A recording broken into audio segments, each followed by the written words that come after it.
If all the devils are chained during the month of Ramadan, how come people continue to commit sins? And I do agree with you, this is a common question. And I remember several years back when I was in school and when I heard this hadith that the devils are chained in the month of Ramadan, immediately the question that came to my mind, and the question that comes to many Muslims' mind and many non-Muslims, is that if the devils are chained, then how do human beings yet commit sins? This question is based on the hadith of Muhammad sallallahu alaihi wasallam, which I mentioned earlier, a Sahih hadith of Musnad Ahmad, volume number 2, page number 230, hadith number 7148, which is also repeated in Sunan Nisa'i, chapter number 5, hadith number 2106, where the beloved Prophet said that, O ye people, the blessed month of Ramadan is approaching. And Allah has ordained for you that you fast in this month. And the gates of heaven will be open in this month, and the gates of hell will be closed. And the devils will be chained. In this month is a night, which is better than 1,000 months. And a person who's deprived of the blessing in this month is truly a deprived person. Now, when we give this hadith, it clearly mentions that in this month of Ramadan, the devils will be chained. And it's a logical question. If devils are chained, then how do human beings yet commit sins? To make the people understand, we have to realize that when the devils are chained, it does not mean that the devils are slain. They have been killed. They're yet present, but they're chained. They're not killed. The power is yet there, but it is diminished. For a better understanding, I'd like to give you an example that when there is a lion or a tiger who is free, there are high chances that he may kill you. Your life is in danger. But the moment that tiger or that lion is chained, you are safe. You are safe as long as you maintain a safe distance. After the tiger has been chained, if you come too close to him, there are chances yet you can be killed. So as long as you maintain that distance from the tiger who is chained, you are safe.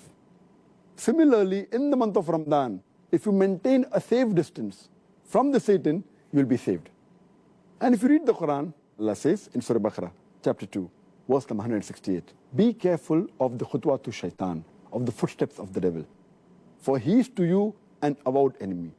Many places Allah subhanahu wa ta'ala says in the Quran that be careful of the footsteps of the devil.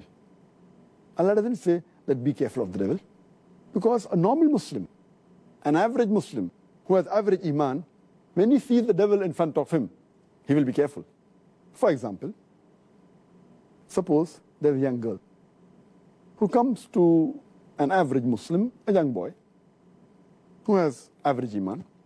If a young girl comes and tells him that let's spend the night together, that Muslim will say, spending the night together with a girl, it's haram, it is zina. He will immediately object.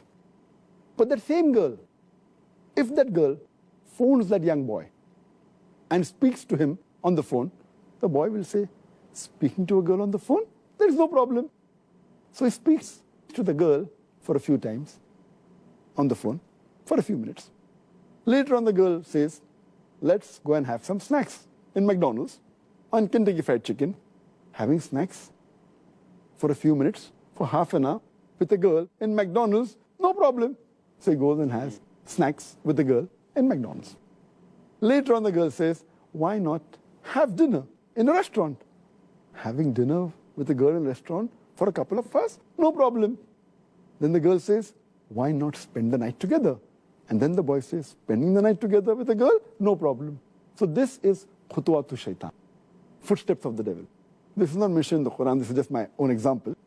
So what Allah warns us is that be careful of the khutwatu shaitan, the footsteps of the devil. If the devil comes directly in front of an average Muslim who has iman, he will abstain. He will run away from it.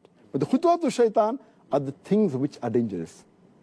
So, what we have to realize, when the devil is chained, his footsteps are restricted. So many of the sins are prevented. But if we go close to him, then the chances that we'll be overtaken by the devil and commit a sin are very high. So what we have to be careful, that in Ramadan, if we keep the distance, then the chance of committing sin is less. But if we go close to the Satan, even though he's chained, like how a tiger can walk even after he's chained, same the devil. So this is my understanding. And the beloved Prophet said, the devils are chained, the devil can yet move. But less distance. So if we keep the distance, we'll be safe. The second reason that I feel is that in the month of Ramadan, though the devils are chained, we fail to realize that the balance 11 months, they are free. And the impact that the devil has on the human beings for these 11 months, it leaves those impact, that impression in the month of Ramadan. To give a better understanding, I always give the example that there are drug peddlers which try and get customers, the youngsters from the colleges, from the universities. So what they do initially, they give the drug free. And they entice the youngsters for having drugs. Later on, after some time, they charge a nominal amount for that drug. Later on, they charge an exorbitant amount. But by the time the youngster is already hooked on to the drug. So even if the drug dealer is not there, they will try and find where the drug dealer is. They will go out of the way to find him and get the drug. And many of them, even if the drug peddler, the drug dealer, is imprisoned by the law, they will go out of the way to find someone else. They may go in a chemist shop and buy mandrakes, whatever it is. They are so much hooked onto it. So these people who have become addicts to drugs, or rather say addicted to the Satan, even though the Satan is imprisoned, the effect is yet there. So in this way we understand, as a drug dealer, as a drug peddler, even after he goes, the drug addict gets accustomed to that drug. So we human beings, we are accustomed to the sin. And even though the Satan is imprisoned, we keep on committing these mistakes. But mainly those people who have become addicts fall in this category. So those who do major sin fall in this category. But the normal Muslims, the average Muslims who haven't become addicted, it's easy for them to stay away from sin. And the third reason that I give is that though there are some scholars who say that in this month of Ramadan, the strong devils, the marids, they're imprisoned. The smaller ones are free. So they keep on committing mistakes. But according to my understanding, the third reason is that though the devils are chained by Allah subhanahu wa ta'ala, they can yet whisper. And one of the ways the devils try and get the human beings close to them is by whispering. And Allah says in the Quran, in Surah Nas, chapter number 114, verse number 1 to 6, قُلْ أَعُوذُ بِرَبِّ النَّاسِ مَلِكِ النَّاسِ إِلَهِ النَّاسِ مِنْ شَرِّ الْوَسْوَاسِ الْخَنَّاسِ الَّذِي يُوَسْوِسُ فِي صُدُورِ النَّاسِ مِنَ الْجِنَّةِ وَالنَّاسِ. They whisper in the hearts of the human beings and they withdraw. Amongst them, the jinn and men. It's talking about the Satans, talking about the devils, who whisper into the hearts of the human being and they withdraw. And among these devils are the jinn and the human beings. So maybe Allah subhanahu wa ta'ala has imprisoned the devils who are the jinn. But the human beings, we are yet free. So one category of devils, that the jinns have been imprisoned, but the Satans are even amongst the men. That's what Allah says. Who are yet free. And yet we have to be careful of the whisper of the devil, the waswasa. This waswasa mainly is the thing that attracts towards the sin. The sins they had committed, but the chances are less. And furthermore, it's clearly mentioned in the full hadith that Allah has ordained for you in this month of Ramadan that you should fast. Only if you fast, according to me, will the devils be imprisoned. That's talking about the devils that are going to attract you. So Allah says, if you fast, Allah has ordained for you fasting. and the devils will be put in chains. So the devils that are after you, if you fast, surely they'll be restricted.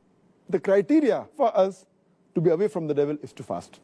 If you fast with the proper niyyah, seeking the reward of Allah subhanahu wa ta'ala, surely the devil will not be able to entice you.